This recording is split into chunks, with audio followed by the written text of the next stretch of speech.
नमस्कार, आप देख रहे हैं हल्ला बोल टीवी। मैं हूं दीपक शर्मा और हमारे साथ हैं विधायक चेतन आनंद। चेतन आनंद से हम जानेंगे कि चेतन आनंद की क्या राय है आनंद मोहन के इस बयान पर कि भूरा बाल तय करेगा कि बिहार में सरकार किसकी होगी। ये भूरा बाल क्या है चेतन आनंद जी? ये भूरा बाल के बारे में तो आप आरजेडी से पूछिए कि किस तरीके से, क्या मतलब होता है भूरा मतलब बाल मतलब क्या? जो आरजेडी के लोग बोलते हैं, जिस तरीके से मंगनीलाल मंडल ने बताया एक्सप्लेन करके कि क्या है भ से, क्या है र से, भू से भूमिहार, हाँ, फिर र से आप जान रहे हैं, फिर उसके बाद जो मंगनीलाल मंडल जी ब्राह्मण और कायस्थ। हाँ, तो अब तो आप जान ही रहे मंगनीलाल मंडल जी क्या बोले थे। और उसके बाद जो है बाकी आरजेडी के नेता उसके ऊपर कितना जो है चिल्पो मचाए थे और बोल रहे थे कि किस तरीके से जो है 90s के दशक में जैसे होता था, जिस तरीके से नरसंहार हुए और ये सब हुआ, तो इशारा तो वही था ना, डराने की कोशिश, धमकाने की कोशिश। तो सही मायने में अगर आज देखा जाए तो कोई डरने वाला नहीं है। हाँ, और ये बात ध्यान में रखें कि पूरे सृष्टि से, जैसा कि आप सब जानते हैं कि कोई एक जो है सबसे ज़्यादा परेशान किस चीज़ से, हम लोग मच्छर से हैं या फिर किसी चीज़ से। मच्छर को तो कोई हटा नहीं सकता है। तो जो जिनकी बात हो रही है भूरा बाल, वो इतने कमज़ोर लोग थोड़ी ना हैं, है ना। और उसके अलावा अगर आप देखिएगा तो पॉलिटिक्स में ये किया जाता है कि तय किया जाता है कि क्या कहते हैं, कौन किसको सपोर्ट करेगा और किसको नहीं करेगा। समाजवादी पॉलिटिक्स की जहाँ तक की बात होती है तो सब लोग चाहते हैं कि भाई सब लोग साथ आएं। हम पहली बार ऐसा देख रहे हैं कि आरजेडी का समाजवादी ये कह रहा है कि हमें नहीं चाहिए कोई, हम चाहते हैं वो साफ हो जाए। ये पहली बार सुन रहा है। ये किसी तरीके से ये मनगढ़ंत वाला समाजवाद है, ये असली समाजवाद हो ही नहीं सकता। 90 के दौर में जब 12 नरसंहार और तमाम तरह के लक्ष्मणपुर बाथे नरसंहार, बिहार में नरसंहार का दौर था, तब आपके पिता आनंद मोहन ने लड़ाई लड़ी थी। और सिर्फ ये कहा जाता है कि सिर्फ राजपूतों के नेता थे, राजपूतों की लड़ाई लड़ी थी, ऐसा है नहीं। मैंने वो दौर भी देखा है। उन्होंने पूरे जिस भूरा बाल को टारगेट किया जा रहा है उसकी लड़ाई लड़ी थी। पहली बार कोई नेता ऐसा था जो भूमिहारों का भी नेता था, राजपूतों का भी नेता था और ब्राह्मणों का भी नेता था। तो आज फिर इस तरह की बातें उठ रही हैं। तो क्या जिस तरह से लड़ाई कभी लड़ी थी आनंद मोहन ने, अब चेतन आनंद लड़ेंगे? देखिए, हम तो हर मुद्दे पे, अब उस समय भी हमने बोला था, आपको याद होगा पार्टी छोड़ने से पहले, कि एक समाज को टारगेट करके, उस समय संजोग से ठाकुरों पे बात उठी थी, संजोग से उसी समाज के हम हैं, लेकिन हमारे शब्द उस समय भी यही थे कि किसी एक समाज को टारगेट करके समाजवाद की नींव नहीं रखी जाती है। समाजवाद में सब समाज को लिया जाता है और सारे समाज की बात होती है। ये पहला ऐसा समाजवाद देख रहे हैं जो आरजेडी का कथाकथित समाजवाद है, जो एक को, दो को टारगेट करके, तीन को टारगेट करके ये चाहता है कि समाज में फूट हो, उसकी बीज बोता है और उसके बाद उसके फसल को काटने की कोशिश करता है। तो ऐसा जो है, ये दोगला समाजवाद जो है, इससे लोग को परहेज करना चाहिए। अच्छा, देखिए, अभी ये कहा जा रहा है कि एनडीए में सब कुछ सामान्य नहीं है। आपकी जो दो घटक दल हैं, जीतन राम मांझी की पार्टी हम और चिराग पासवान की पार्टी लोजपा रामविलास, इनके बीच एकदम युद्ध छिड़ा हुआ है।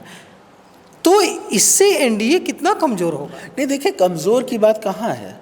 अगर आप जब एक मतलब गठबंधन की पॉलिटिक्स करते हैं, उसमें स्वाभाविक तौर पे प्रेशर पॉलिटिक्स उसका एक पार्ट है ना। और सबका अपना अपना तरीका है, अपना अपना वो रहता है, हथियार बोल लीजिए, जिस तरीके से प्रेशर डाला जाए ताकि ज़्यादा से ज़्यादा सीट किसी के झोली में आए।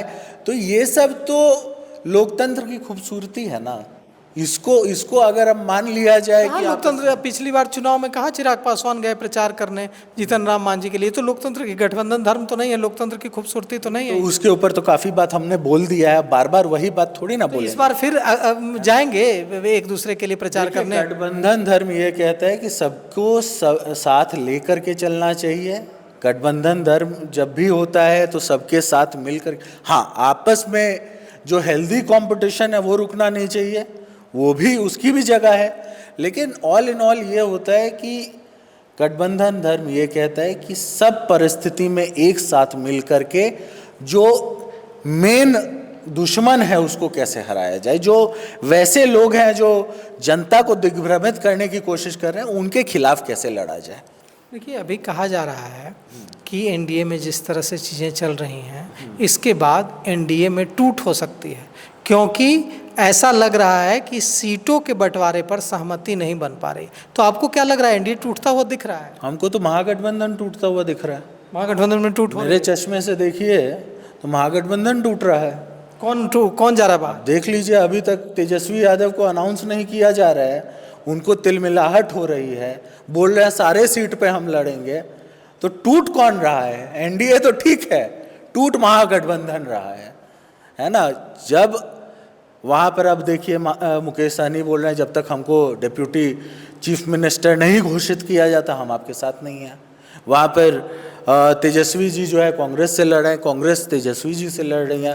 पूरा जो वोटर अधिकार रैली हुआ उसमें कांग्रेस छाया रहा, बेचारे तेजस्वी जी को जो है वो गाड़ी पे बैठा करके ड्राइवर बना दिया गया। तो ये तो आप देख ही रहे हैं, टूट कौन रहे? टूट वो लोग रहे। पप्पू यादव जी जैसे कद्दावर नेता को जो है नीचे बैठा दिया गया, मंच पे जगह नहीं मिली।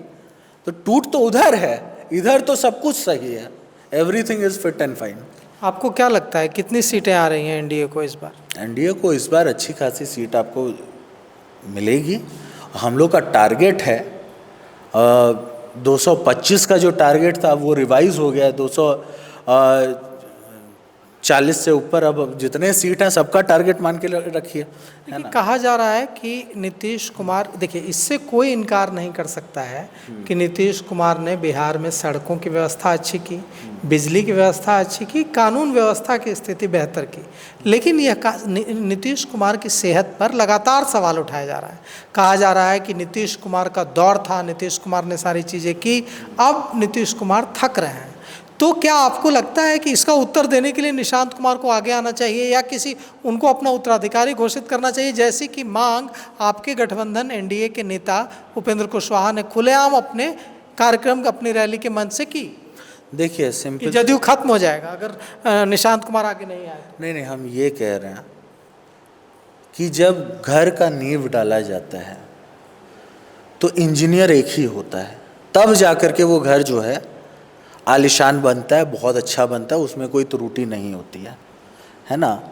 बार बार इंजीनियर चेंज किया जाएगा तो वो घर कैसा होगा वो आप सब जान रहे हैं। जब नीतीश कुमार जी सत्ता में आए तो उनके सामने चैलेंज था, एक बिहार जो है गड्ढे में था ना। बिहार की सड़कें थी कि गड्ढे में सड़क था, ये समझ में ही नहीं आता था। बिहार में क्या क्राइम का सिचुएशन था ये सबको पता है, शाम को कोई बाहर नहीं निकल सकता था। और उधर से बिहार को, मतलब जिस लालू राबड़ी राज ने बिहार को 30 साल पीछे ढकेला था, उधर से बिहार को जो है समतल पे लाते लाते आज जो है 15 साल लगे हैं, 20 साल लगे हैं, जो भी। तो जब इतना टाइम लगा, जो 30 साल बैक हुआ था बिहार, वो 20 साल में हम लोगों ने रिकवर किया है।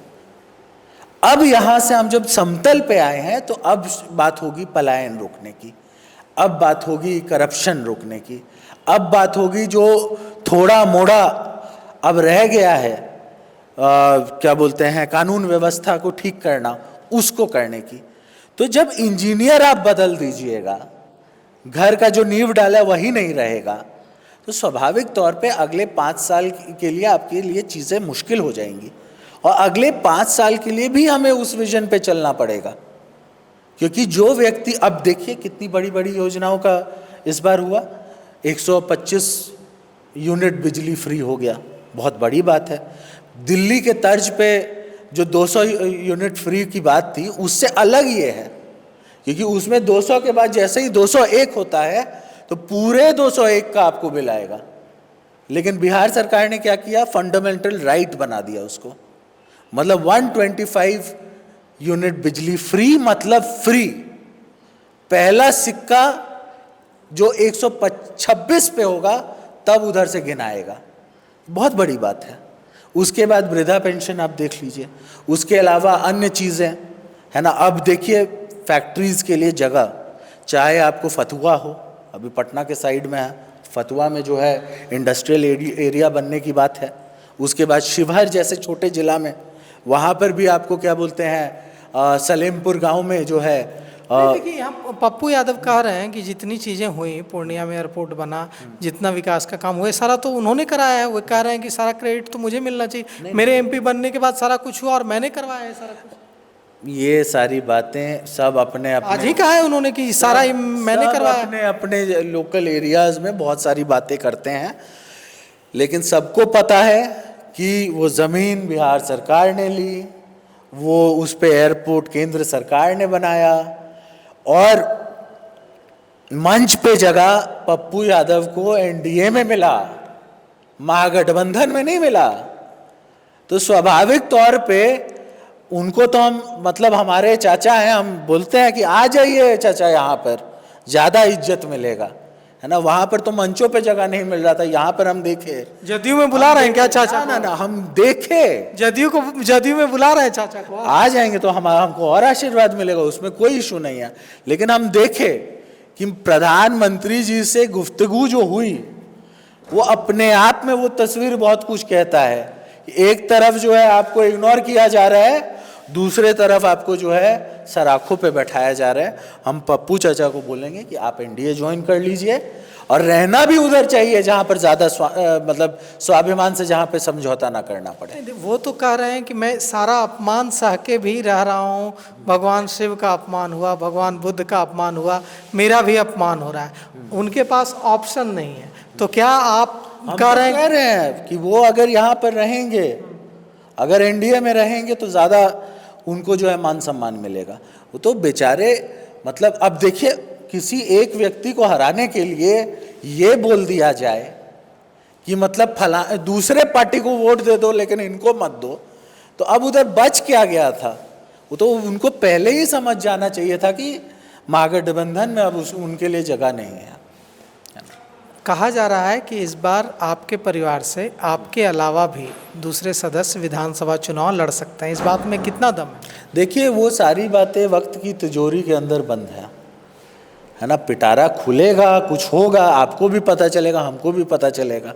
लेकिन अभी ये सारी बातें वक्त की तिजोरी के अंदर है, और जिसको कैलिबर है, जितना संभव है उतना उसके भाग्य में अगर किसी के लिखा हुआ है तो वो नसीब होगा, है ना। कहा जा रहा है कि इसको लेकर नीतीश कुमार के साथ, वशिष्ठ नारायण सिंह के साथ आपके परिवार की मुलाकात भी हुई है। नहीं, परिवार के दूसरे सदस्यों को चुनाव लड़ना, कभी भी किसी से पूछ लीजिए, ये टॉपिक अगर कभी छिड़ा हो, है ना, तो ये सारी बातें ऐसी जो है, मतलब सियासी गलियारों में चर्चा है। सियासी गलियारों में बहुत सारी चर्चाएं होती हैं। हर चर्चा जो है उसको लेकर के हम लोग मंथन करने लग जाएं तो संभव नहीं होगा। ऐसे तो हम लोगों का टाइम भी वेस्ट होगा, एनर्जी भी वेस्ट होगा, और उसका जो है कोई उसका रिजल्ट भी नहीं आएगा। मतलब इस बात में दम नहीं है कि आपके अपने परिवार से आप ही लड़ेंगे विधानसभा चुनाव? कह रहे हैं कि सारी बातें वक्त की तिजोरी के अंदर बंद हैं, जब पिटारा खुलेगा तो सबको पता चल जाएगा। तो दो बातें, एक जो सबसे बड़ी बात उठ रही थी कि क्या चेतन आनंद इस बार अपने परिवार से अकेले लड़ेंगे या आनंद मोहन के परिवार के दूसरे सदस्य भी इस बार विधानसभा चुनाव लड़ने जा रहे हैं। इस पर कुछ भी कहने से सीधे सीधे चेतन आनंद ने मना किया है, और उन्होंने कहा है कि वक्त का इंतज़ार कीजिए, वक्त पर पिटारा खुलेगा। लेकिन एक बड़ा निमंत्रण दे डाला है चेतन आनंद ने अपने चाचा पप्पू यादव को, और उन्हें कहा है कि कितना अपमान सहेंगे चाचा अब देखा नहीं जाता, अब आपका अपमान हमसे सहा नहीं जा रहा है, इसलिए अब अपमान मत सहिए और आ जाइए हमारे साथ जनता दल यूनाइटेड में, यहाँ आपको पूरा मान सम्मान मिलेगा। तो हमारी जब बात पप्पू यादव से होगी तो उनसे भी हम पूछेंगे कि सांसद पप्पू यादव जी, इस बारे में आपके क्या ख्याल हैं। तो फिलहाल इस पेशकश में इतना ही, शुक्रिया।